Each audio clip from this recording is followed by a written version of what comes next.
सादर नमस्कार, सादर जय जिनेंद्र। क्षमा ब्रेकिंग जैन न्यूज प्रतिदिन प्रातः दोपहर एवं रात्रि में देश भर से संपूर्ण जैन समाज से संबंधित सही और सकारात्मक समाचारों के लिए देखना और सुनना न भूलें। साथ में आपसे विनम्र निवेदन है कि यदि आपने इस चैनल को सब्सक्राइब नहीं किया है तो कृपया अवश्य कीजिए और शेयर और लाइक करके धर्म प्रभावना में सहयोगी एवं सहभागी बनिए।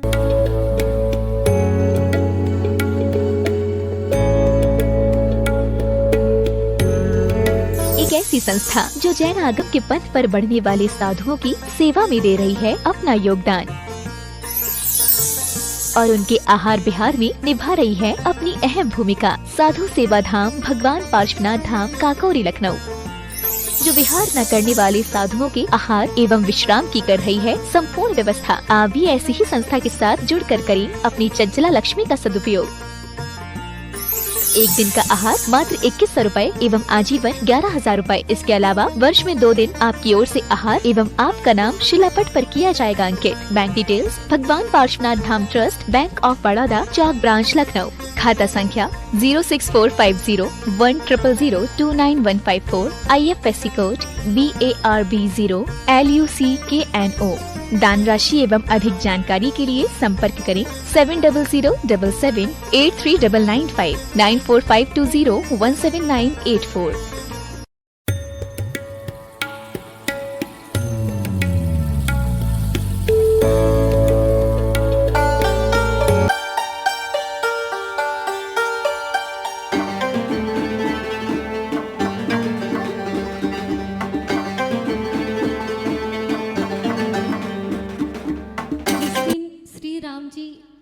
अपने छोटे भाई लक्ष्मण जी और पत्नी सीता जी के साथ 14 साल का वनवास पूरा करके अयोध्या पधारे थे।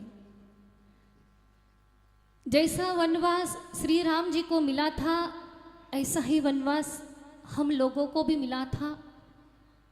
अंतर इतना था कि श्री राम जी का वनवास केवल सिर्फ और सिर्फ 14 वर्ष का था और हमारा वनवास का काल उससे बहुत बड़ा था। माता जी कितना बड़ा था। श्री राम जी का तो 14 साल का था। अगर वर्ष के हिसाब से हमारा गिनते हैं तो 3 वर्ष में 1.5 माह कम है। माह के हिसाब से गिनते हैं तो 34 माह का और दिन के हिसाब से गिनते तो 1045 दिन। बहुत बड़ा वनवास।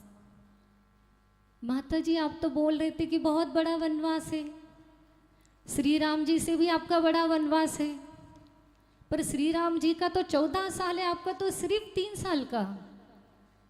हाँ, भले ही अंक में श्री राम जी का 14 साल का है और हमारा सिर्फ 3 साल का है, पर वह 3 साल का एक एक क्षण, एक एक पल, एक एक समय, जो दुख, जो वेदना, जो पीड़ा हमने भोगे हैं वह 14 साल से भी बहुत बड़ी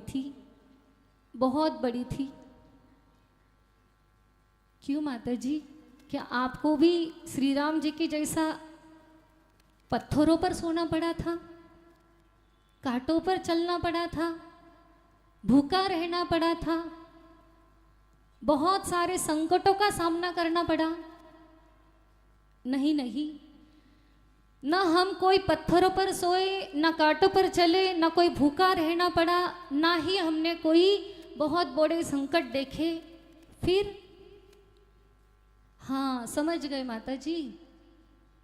शायद श्री राम जी का तो पिता दशरथ के साथ वियोग हुआ था, 4 माताओं के साथ वियोग हुआ, भाई भाभी के साथ वियोग हुआ था, बहुत बड़े कुटुंब के साथ वियोग हुआ था, साथ में बहुत बड़ी सेना के साथ वियोग हुआ, हाथी घोड़े राजपाट वैभव भोग के साथ वियोग हुआ था।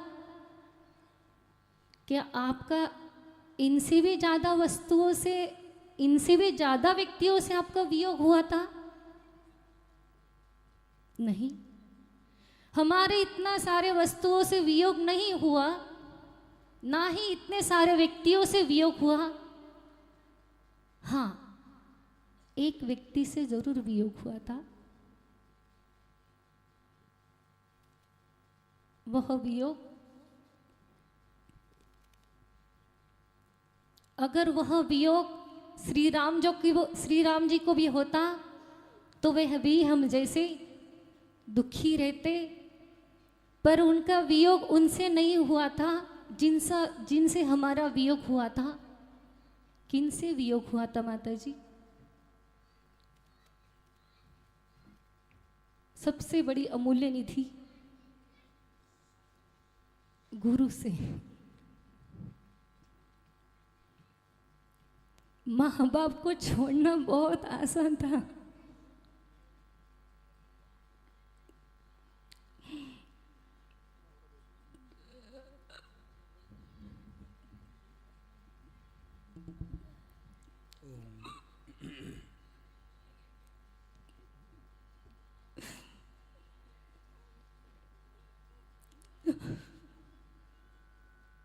दस मिनट 2 मिनट तो रोने में निकल गए।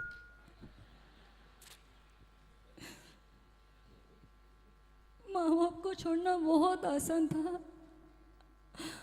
भाई भाभी परिवार छोड़ना बहुत आसान, गुरु छोड़ना बहुत कठिन।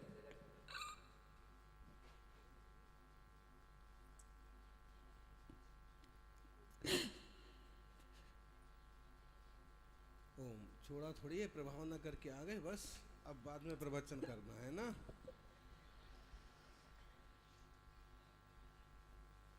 अच्छी प्रभाव ना करी, इतने लोग आए देखो दूर दूर से। वियोग भले गुरु से हुआ, बहुत बड़ा दुख देने वाला था। इसलिए हमने कहा कि हमारा एक एक क्षण 14 साल से भी बड़ा था।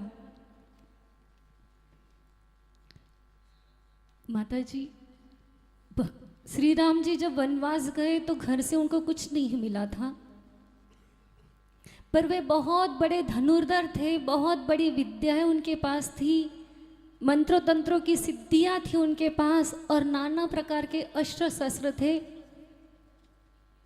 आपके पास क्या था? सच है, ना हमारे पास कोई विद्याएं थी, ना कोई मंत्र तंत्र थे, ना हम कोई धनुर्धर थे, ना हमारे पास कोई अस्त्र शस्त्र था। क्या साधु भी अस्त्र शस्त्र रखते हैं? हाँ, साधु के पास भी एक शस्त्र है, पर वो मारने के लिए नहीं, इस जीव के कल्याण के लिए होता है, प्रवचन का शस्त्र। जब वियोग हुआ तो उस समय प्रवचन भी नहीं आता था, न हमने कभी दिया था, न कोई प्रवचन की तैयारी थी। फिर भी ये वनवास 3 साल का जो थोड़ी बहुत प्रभाव ना कर पाए, उसके लिए हमारे पास एक बहुत बड़ा शस्त्र था, जिसके बलबूते पर हम सहजता से इस 3 साल को पूर्ण करके वापस आ पाए। कौन सा शस्त्र? चलिए, एक सवाल सबका रहता था कि माता जी, दीदी तो गुजराती बोलती है, गुजरात की है, तो क्या आप भी गुजरात के हो? आप दोनों बहनें हो? सबका मन का सवाल। आज बोलते हैं कि हमारा जन्म गुजरात का नहीं था, हमारा जन्म महाराष्ट्र प्रांत के दुलिया नगर के सोनगिर जिले का था,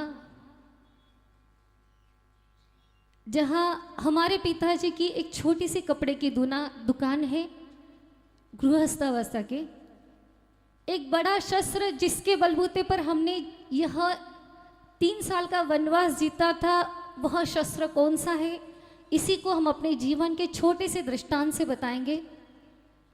हमारे पिताजी की गृहस्थावस्था थी, पिताजी की कपड़े की दुकान थी। कभी कभार भाई लोग दुकान में ना रहे तो हम दुकान में बैठ जाते थे, या बहुत भीड़ रही तो काउंटर में थोड़ा संभालने के लिए बैठ जाते थे। एक दिन की बात है, 2-3 लेडीज आई और पिताजी से कहा कि हमें रूपम कंपनी की साड़ी चाहिए। पापा ने 10-15 साड़ियाँ उनके दिखाते समय बहुत उनकी गुणों की साड़ियों की भी तारीफ करते गए, बोलते गए, ऐसी साड़ियाँ पटाने की बहुत कोशिश की, पर बोलते बोलते कम से कम 25, 30, 35 साड़ियों का बहुत बड़ा ढेर लगा दिया। उन लेडीज़ों ने उसको छूना तो दूर, देखना तो दूर, सीधा खड़े होकर जाने लगी। पिताजी ने पूछा क्या हुआ? उन्होंने कहा बाबा, रूपमची साडी असेल तर दाखवा, नाही तर तुमचा आणि आमचा वेळ कशाला विनाकारण वाया घालतात? बोले कि रूपम की साड़ी हो तो दिखाओ, फालतू में आपका और हमारा समय क्यों बर्बाद कर रहे हैं? पापा ने इशारा किया, बैठ जाओ, और आदमी से कहा कि जाओ अंदर से साड़ियाँ लेकर आ जाओ।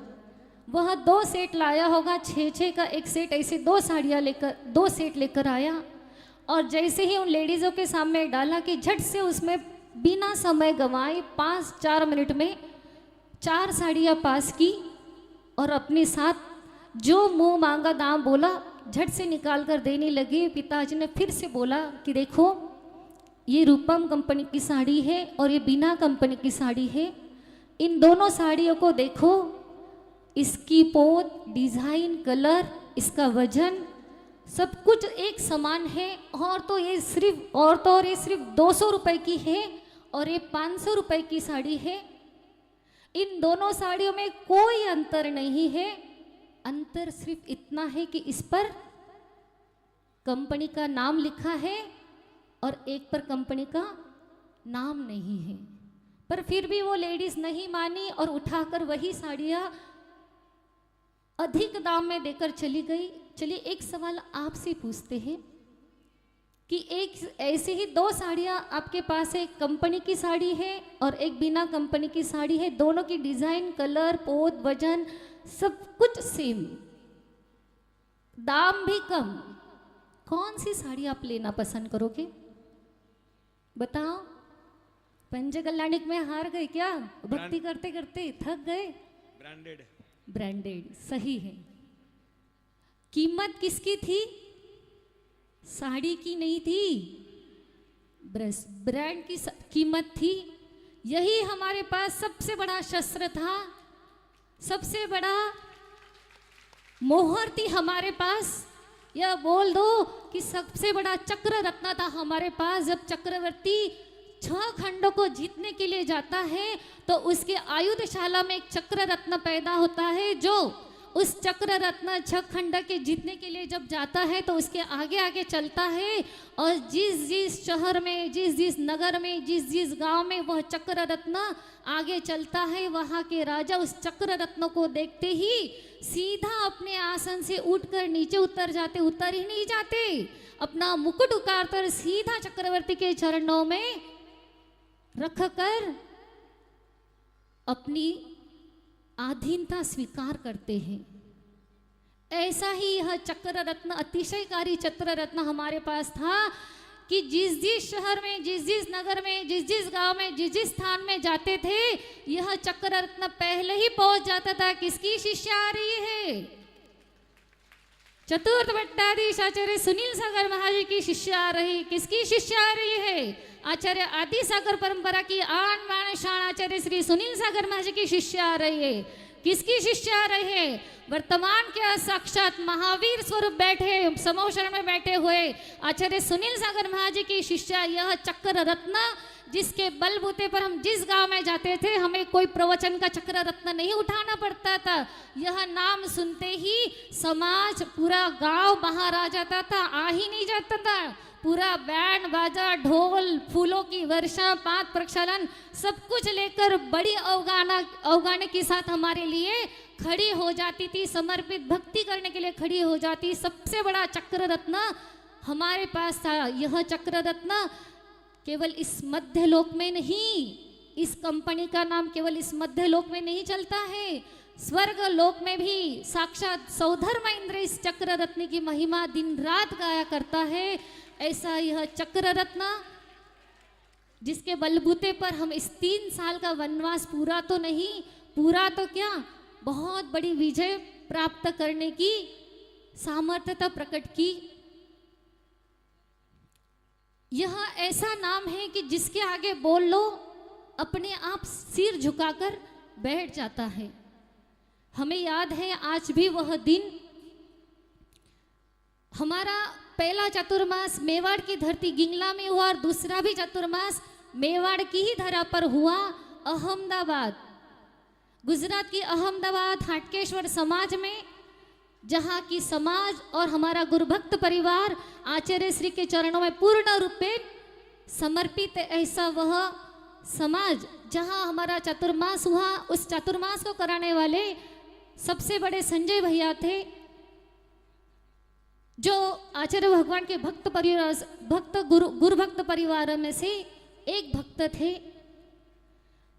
उनका नित्य नियम हमारे पास में आना, सुबह आना, आधा घंटा बैठना, कुछ चर्चा करके फिर अपनी दुकान खोलने के लिए चले जाना। एक दिन की बात है कि वह शाम के समय हमारे पास आए 4 साढ़े 4 बजे। हमने कहा दिन में कहाँ चांद आ गया, तो बताते हैं बहुत खुश, बहुत प्रसन्न, थोड़ा मोटा शरीर था, भागते हुए आए थे, पूरे हाफ हाफ कर रहे थे, फिर भी शब्द निकल नहीं रहे थे। पर बोले माता जी क्या बताओ, बहुत बड़ी खुशखबरी है, बहुत बड़ी खुशखबरी। हमने कहा क्या बात है, इतने प्रसन्न क्यों लग रहे हैं। उनको जैसे आचार्य श्री के प्रति समर्पित थे, ऐसे ही वे आचार्य कुंतु सागर महाराज जी के प्रति भी समर्पित थे। उन्होंने कहा उनको अक्सर आचार्य कुंतु सागर महाराज जी का हफ्ते 2 हफ्ते में दीदी के द्वारा, वहाँ की दीदी के द्वारा आशीर्वाद मिलता था। ऐसे ही उस दिन भी शाम में से आचार्य कुंतु सागर महाराज जी का उनको फोन आया, और आने के बाद पहला ही सवाल बोले, मुझे आज गुरुदेव ने पूछा, क्यों रे संजय, तेरा यहाँ चातुर्मास कैसे चल रहा है, माता जी और दीदी कैसे है।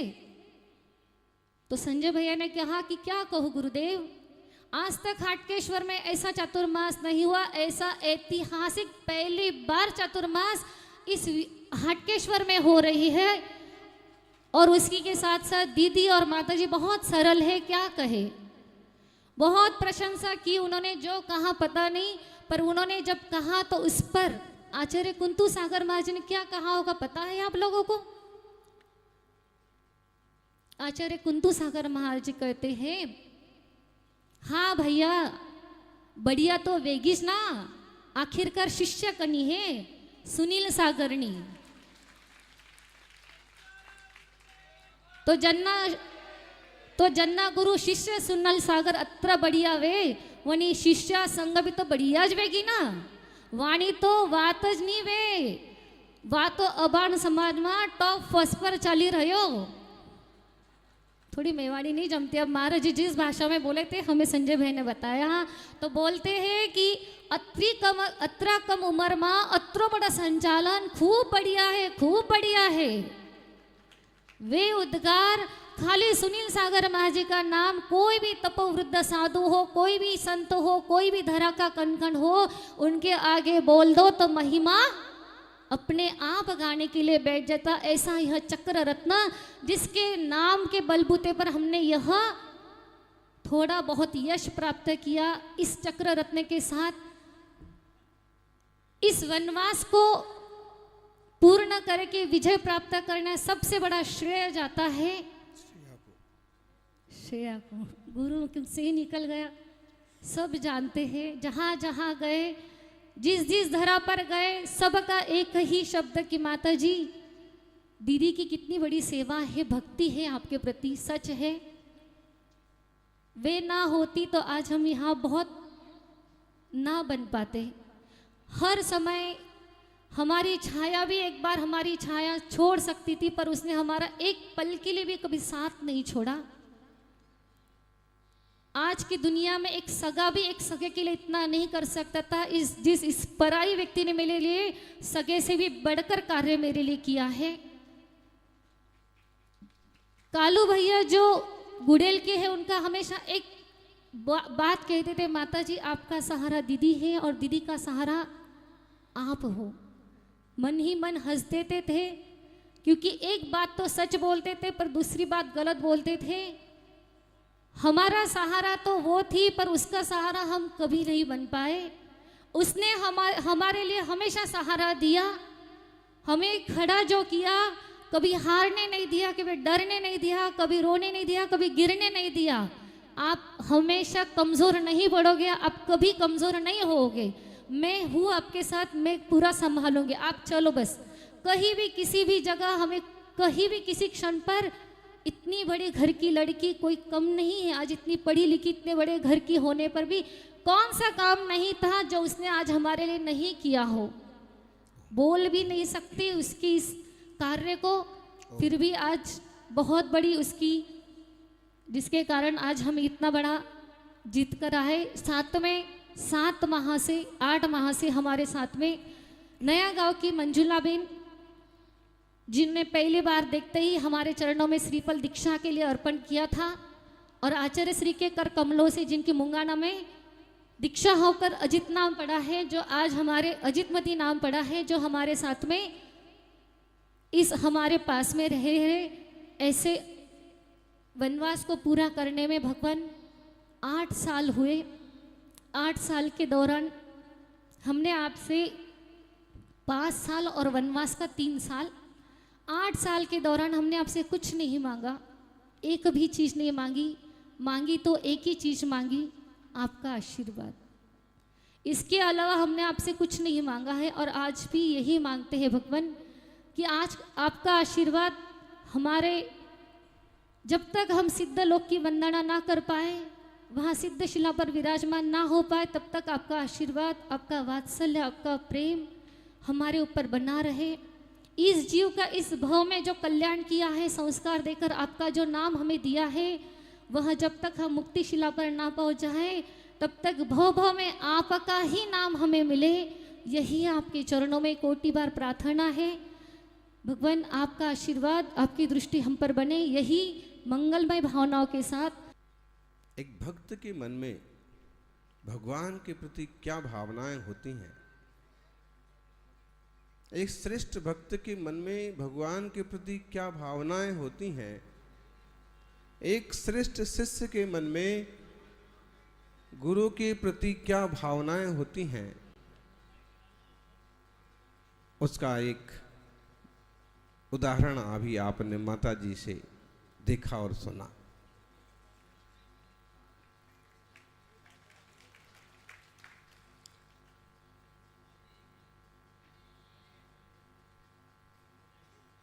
इतना बढ़िया प्रवचन कर लेंगे ये हमको आज मालूम पड़ा, और उसमें भी क्रमबद्ध तरीके से, और 3 साल भर की विनय अंजलि एक ही दिन दे दी आज।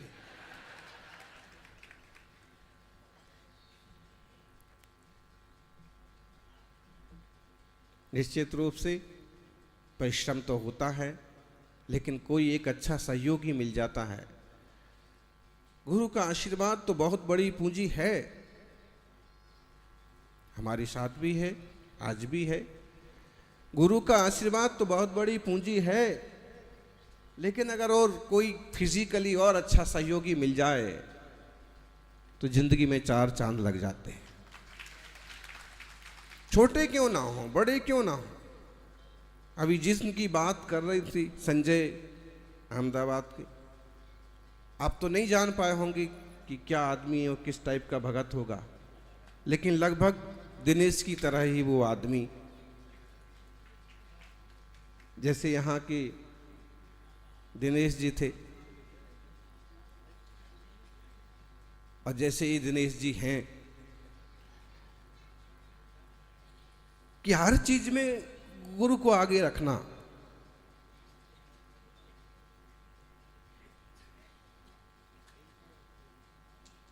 निश्चित रूप से जो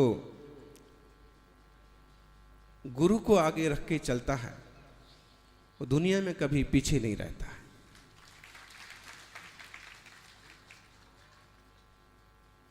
बहुत सारी बातें आज आर्य का सुविज्ञमती माती जी ने कही आपको कि शिष्य के भाव गुरु के प्रति कैसे होते हैं, इस तरह से लोग प्रकट ही नहीं कर पाते, लेकिन फिर भी आज जो प्रकट किया, लोगों के मन में कितनी सारी श्रद्धा होती है, कितनी सारी भक्ति होती है, और उस श्रद्धा भक्ति के बल पर वो हनुमान की तरह समुद्र लांघ करके भी चला जाता है और सफल होता है। दिनेश जी ने भी आपको कुछ महत्वपूर्ण बातें बताई। हमने 2-4 बार प्रवचन में भी कहा कि जैन लोगों के पास, समाज के पास हुणम मूमड़पुरम की तरह एक विजन होना चाहिए, एक परियोजना होना चाहिए।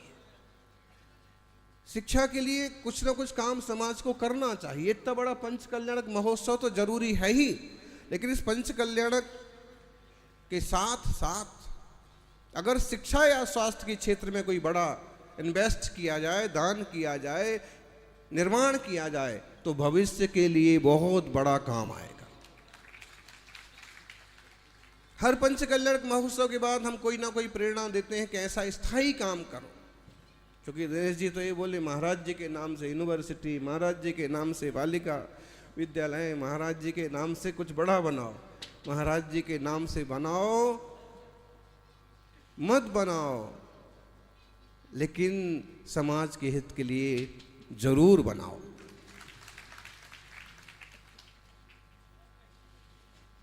समाज में थोड़ा सा उठापटक चल रहा था एक जगह,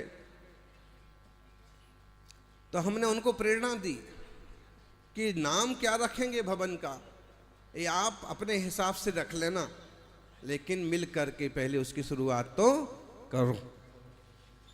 होने को तो हमारे यहाँ एक से बड़े एक दिग्गज आचार्य हुए, साथ साथ उपास करने वाले अंकलिकर आचार्य आदि सागर जी और उनकी परंपरा के कुंद कुंद जैसे महान आचार्य, और महान प्रभावना करने वाले चारित्र चक्रवर्ती आचार्य शांति सागर जी,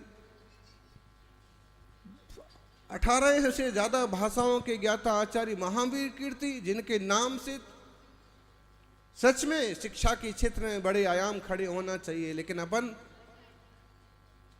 नहीं कर पा रहे हैं।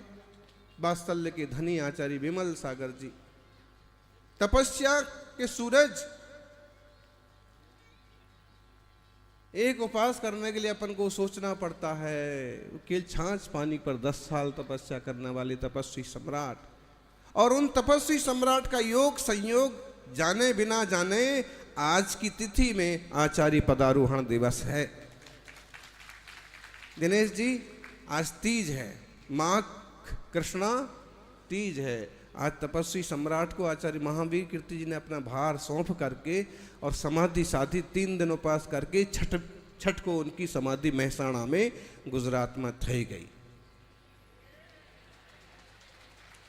બધા ગુજરાતી લોકો પણ આવ્યા છે અને માતાજી પણ गुजरात छोड़ करके ही आए हैं, और श्रेया जी भी गुजराती है, तो आज गुजरातियों का यहाँ बोलबाला है। वैसे हुमड़ परिवार भी सब गुजरात से निकल के ही राजस्थान में राज कर रहे हैं। तो निश्चित रूप से जो धार्मिक भूमियां रही हैं, इन भूमियों के भी बड़े संस्कार रहे, और उस महसाणा की भूमि पर तपस्वी सम्राट को उन्होंने अपना आचार्य पद सर्वस्व त्याग दिया, पंचाधार की स्थापना करी और उत्तम समाधि साधने की दिशा में बढ़ गए। आज उन तपस्वी सम्राट गुरुवर आचार्य सन्मति सागर जी को वंदन, जिनकी कृपा से हम यहाँ बैठे हुए हैं, जिनके आसन पर बैठने का इस जीव को योग बना। सौभाग्यशालियों, सागवाड़ा वाले, पड़वा वाले, कुशलगढ़ वाले, बागड़ वाले, तो ये सौभाग्यशाली लोग हैं जिन्होंने उस तपती हुई सूरज को अपनी आंखों से निहारा है। और फिर वात्सल्य की मूर्ति अभिनंदन सागर जी महाराज, शास्त्रों के पारगामी आचार्य वासुपूज्य महाराज, और अनेक गुरुजनों का समाज पर बड़ा उपकार है। हम बहुत बड़ा कुछ कर पाएं, उनके नाम से कर पाएं ना कर पाएं, लेकिन कुछ ना कुछ ऐसा परियोजन जरूर करें कि जिससे समाज आगे बढ़ता रहे। मंदिर तो बन जाएगा, पूजा कौन करेगा? आगे की पीढ़ी संस्कारित नहीं होगी तो पूजा करने वाले पुजारी ढूंढना भी मुश्किल हो जाएगा। और शिक्षा वो चीज है जिससे आप संस्कारित करते हैं। जैन स्कूल में पढ़ा हुआ निचले दर्जे का आदमी भी जिंदगी भर के लिए शाकाहारी हो जाता है। संस्कार पड़ जाते हैं, बार बार सुनता है, बार बार देखता है, और खटीक कहलाने वाले भी शुद्ध शाकाहारी जिंदगी जीते हैं। चित्तौड़ आए थे और जब चित्तौड़ प्रवेश हुआ तो एक आदमी 60 साल के थे और पूरे रास्ते भर नाचते रहे। हम समझ रहे थे कि समाज के कोई वरिष्ठ होंगे और बड़े अच्छे से नाचना और भक्ति, जैसे वो बाजे बजते मुनि संघ के आगे आगे। एक ही आदमी, युवा तो नाचते, थोड़ा कूदते और फिर बंद हो जाते, लेकिन वो पूरे। फिर बाद में आखिर में हम चलते चलते एक आदमी ने कान में कहा, महाराज जी ये भाई खटीक है, खटीक है। कभी भी कोई साधु संघ का आगमन होता है, हर अगवानी में रहते हैं और इस तरह से नृत्य करते हुए गुरु को मंदिर तक ले जाते हैं। और सप्त व्यसन का त्याग है, मांस का, शराब का त्याग है। ये जिन धर्म तो पारस पत्थर है, इसके संपर्क में जो भी आ जाता है उसका ही जीवन बदल जाता है। कल इस मंडप का उद्घाटन किया पाटीदार समाज ने। क्या लोगों के दिल देखिए आप। तीर्थंकरों के महोत्सव के लिए उन्होंने फसल ही नहीं ली। यहाँ कार्यक्रम होगा, यहाँ महाराज जी के प्रवचन होंगे, जिसे समर्पण कहते हैं। जो करते बनता है वो करो। निश्चित रूप से अपना यह आयोजन ऊंचाइयां हासिल करेगा। लोग सोचते हैं कि मंडप में अभी लोग आए होंगे कि नहीं आए होंगे, लेकिन आने के बाद हमें लगा कि आप लोग लेट नहीं हुए, आज हम लेट हो गए। यहाँ लोग पहले से बैठे थे, आधा मंडप पहले से भरा था, 8:30 पौने 9 बजे। उनको पता है कि 9 बजे प्रवचन होना है। अब अपना प्रवचन हो रहा है 10 साढ़े 10 बजे, तो अभी धैर्य से बैठे हैं और समय हो रहा है, इसलिए आज अपन ज़्यादा नहीं बोलेंगे। लेकिन रोज सुबह 9 से 9:30 से 10:30 के बीच में, दोपहर को फिर 3:30 से 4:30 के बीच में इस जिनवाणी रूपी अमृत का अपन रसपान करेंगे। और जैसे अभी विनयांजलि सुन रहे थे, वैसे विनय भक्ति के भाव पैदा करेंगे। और जैसी समाज के भविष्य की योजना आप सुन रहे थे, इस तरह से कुछ होना चाहिए। यूनिवर्सिटी बनना चाहिए, बालिकाओं के लिए विशेष प्रयोजन होना चाहिए। उदयपुर करो, हुमड़पुरम करो, जहां आपका हाथ बैठता है, जहां आपको क्षमता लगती है वहां करो। लेकिन कुछ ना कुछ समाजोपयोगी, दीन दुखियों के लिए सहयोगी कार्यक्रम जरूर होते रहना चाहिए। तीर्थंकर जिनेश्वर के पंच कल्याण तो बहुत होते हैं, कहीं 5 दिन के ही होते हैं, कहीं 6 दिन के होते हैं, लेकिन यहां 8 दिन का पंच कल्याणक महोत्सव है। प्रतिष्ठा शास्त्रों में 21 दिन का, 17 दिन का, 13 दिन का, 8 दिन का, ऐसे पंच कल्याणक के रूप हैं। 9 दिन का, और आज हम देखें तो 9 दिन का पंच कल्याणक का महोत्सव आपके पाड़वा नगर में हो रहा है। 8 दिन तो छपा हुआ है, 9वें दिन का बोल रहे हैं कि अभिषेक भी होने वाला है। महामस्त का अभिषेक। खोड़ानंद जी कह रहे थे दिल्ली नहीं जाऊं,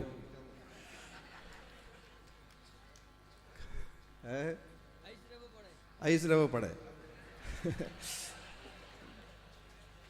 जाना भी पड़ता है, थोड़ा रहना भी पड़ता है। अब क्या करें, जैसा योग बनता है।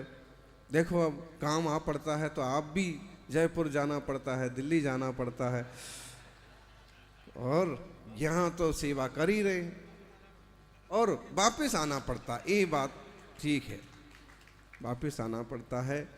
आप कुछ भी कहो कि खूब सोचते हैं कि इस भूमि से पिंड छूट जाए, नहीं छूटता।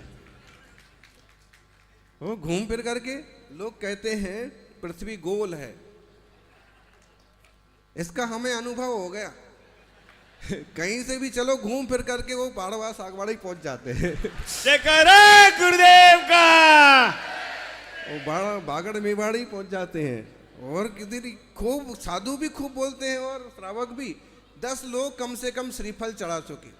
3 नाम अब ये आपको बता देंगे कि हम पूरे संघ को शिखर जी की यात्रा कराना चाहते। पूरे संघ को हम पूरे दम से अपने 3 बार 3 परिवार,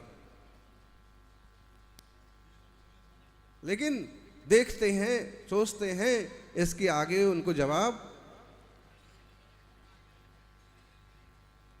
लेकिन फिर भी भगवान से प्रार्थना करते हैं कि यहाँ के पंच कल्याण जल्दी जल्दी पूरे हो जाएं, फिर यहाँ से। अरे भाई, भावना तो अच्छी है। और फिर यहाँ तक एक श्रावक ने तो यहाँ तक प्रश्न पूछ लिया था कि जब यहाँ खूब सेवा करने वाले लोग हैं तो आप दिल्ली क्यों गए? वो समूषण में पूछा था। तो फिर हमने जवाब दिया कि दिल्ली जाने से वहाँ के लोग भी सेवा करना सीख गए। शुरू शुरू में बड़ा अटपटा लगता था, 2 दिन में पंचर, 3 दिन में पंचर, 2 किलोमीटर में पंचर। लेकिन जैसे ही संघ की साधना, संघ की प्रभावना देखी तो 10 परिवार ऐसे निकल पड़े कि महीनों महीनों तक अब उनको आहार दान में कोई दिक्कत पैदा नहीं होती। यहाँ के लोगों को देखा कि दिल्ली में भी बागड़ के लोग आकर के और महीनों सेवा में पड़े हैं, तो उनको फिर लगा कि यहीं रह के अपन क्यों नहीं कर सकते। निश्चित रूप से यहाँ की भूमि, यहाँ के श्रावक